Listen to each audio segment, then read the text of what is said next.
চুদা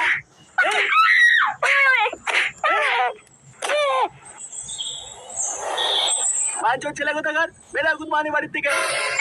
বাড়া বেরিয়ে যেতে বললেই হলো নাকি? এটা আমারও বাড়ি। কি বললি শুনে বাচ্চা? এই বাড়িতে যেন কোনোদিন দোকান না দেখি। শালা বুড়ো পাঠা, কাজকর্মের কোনো বালাই নেই, খালি ঘরে বসে বসে গিলবে আর ঘুমাবে। আজ থেকে লেওড়া এই ঘরে তোর খাওয়া বন্ধ, এই বলে দিলাম। খাবো না বাড়া তোমার ঘরে। আমি আমার মাকে নিয়ে এখান থেকে চলে যাবো। একই রে ফুটো, এখানে বসে আছিস কেন?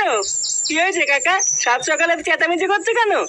তোকে বলতে যাবো কেন রে, কান কি ছেড়ে যেখানে গা মারতে আছিস না? আচ্ছা বুঝেছি, ফুটো আবার নিশ্চয়ই কোনো কেলে করেছে তাই না? ও তুমি কিছু মনে করো না কাকা, ফুটো এইরকমই, একটু মদ গাঁজা খায় কিন্তু মনটা খুব ভালো। তুই কি বলা এখান থেকে বিদায় নিবি নাকি চলা কাঁদি সেটা ভাঙবো? দেখছি মানে বাবা খুঁজে আছে আর মাঞ্চুর দিয়ে আরো বেশি করে দেখাচ্ছিস। মাঞ্চুর তুই মানে কান ভরাতে এসেছিস?